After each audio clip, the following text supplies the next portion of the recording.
Hi అండి అందరికీ. నేను మీ ప్రియాంకని. అందరైతే ఎలా ఉన్నారండి? నేనైతే బాగున్నాను. మీరు అందరూ బాగుండాలని ఆశిస్తున్నానండి. ఈరోజు నేను చేయబోయే వంటకం వచ్చేసి వంకాయ పచ్చిశనగపప్పు మసాలా కర్రీ అయితే ప్రిపేర్ చేద్దాం అనుకుంటున్నానండి.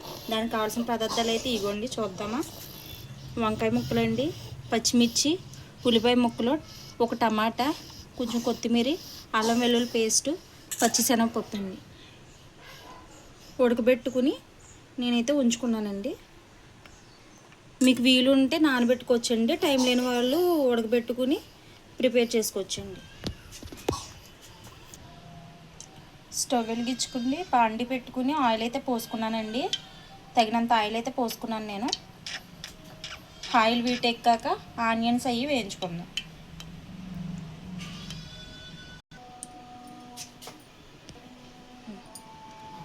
ఆయిల్ కాగిందండి, ఉల్లిపాయ ముక్కలు అయితే వేసేసుకుందాం.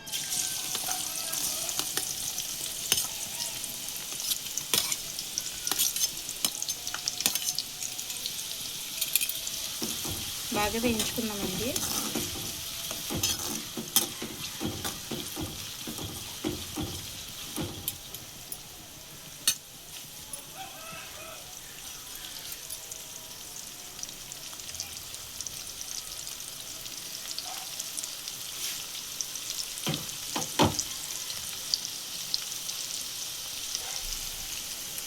పచ్చిమిరపకాయ ముక్కలు కూడా వేసేసుకుందామండి.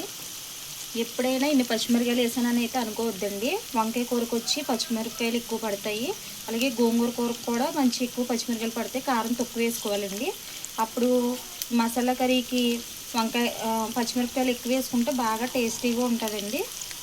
మీరు ఒకవేళ కారం ఎక్కువ వద్దంటే అడ్జస్ట్ చేసుకుని వేసుకోవచ్చు. ఇదైతే బాగా ఫ్రై చేసుకుందాం.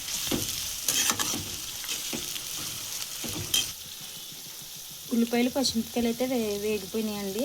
నేను ఉప్పు వేసుకుని నీళ్ళల్లో వంకాయ ముక్కలు వేసి కోసి పెట్టానండి రెడీగా.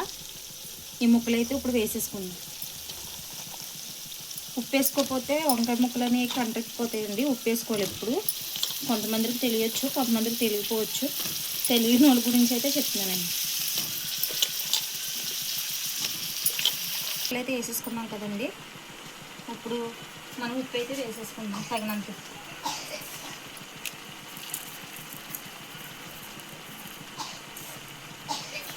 కూరకు తగినంత ఉప్పు, చిటికెడు పసుపు,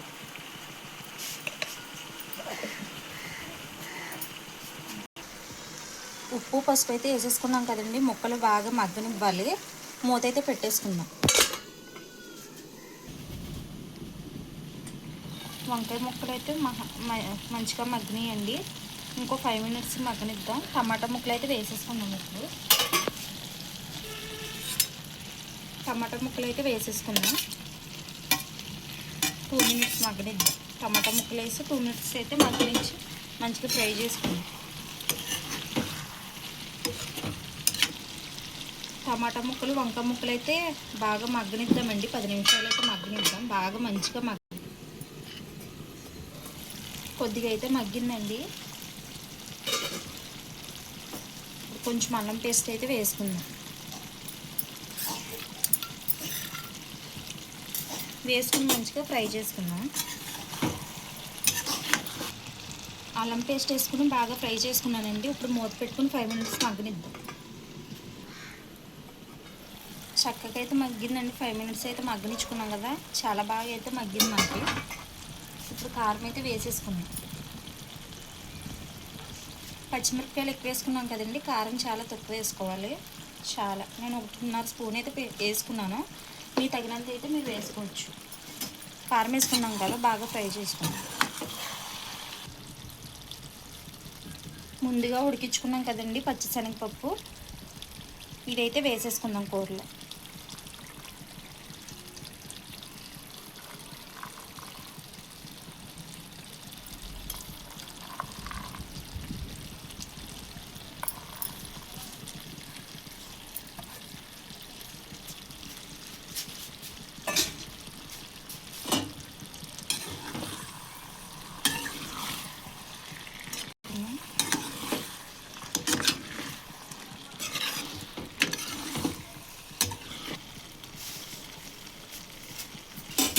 పచ్చిశనగపప్పు వేసేసుకున్నాం కదండి. ఇప్పుడు తగినంత వాటర్ అయితే వేసుకుందాం.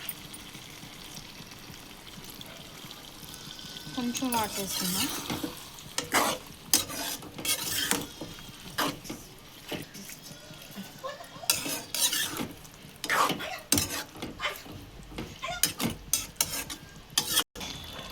వాటర్ అయితే పోసేసుకున్నాం కదండి తగినంత. ఇప్పుడు మూత అయితే పెట్టేసుకుని 10 నిమిషాలు ఉడకబెట్టుకుందాం. క్లోజ్గా చూపి.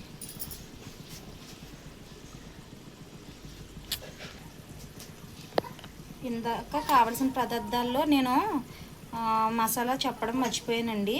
ధనియాల పొడి 1 స్పూను, గరం మసాలా స్పూను వేసుకుందాము. ఇదిగో ఈ 2 స్పూన్ అంతా తీసుకున్నాను నేను. 10 నిమిషాల తర్వాత చూద్దామండి. చక్కగా అయితే మగ్గిపోయింది కూర అయితేని.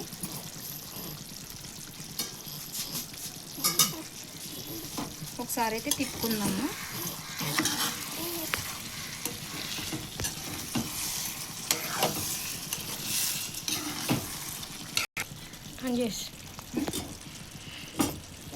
గరం మసాలా, ధనియాల పొడి వేసేసుకుందాం. ఒక చిన్న టీ స్పూన్ అంత వేసుకుంటే సరిపోద్దండి. నాకు కూరకి సరిపడినంత అయితే నేను వేసుకున్నాను. మీరు తగినంత మీరు వేసుకోవచ్చు. మీరు క్వాంటిటీ ప్రకారం అయితే మీరు వేసుకోండి. కూర అయితే ఫైనల్ స్టేజ్కి అయితే వచ్చేసిందండి. ఇప్పుడు కొత్తిమీర అయితే వేసేసుకుందాం.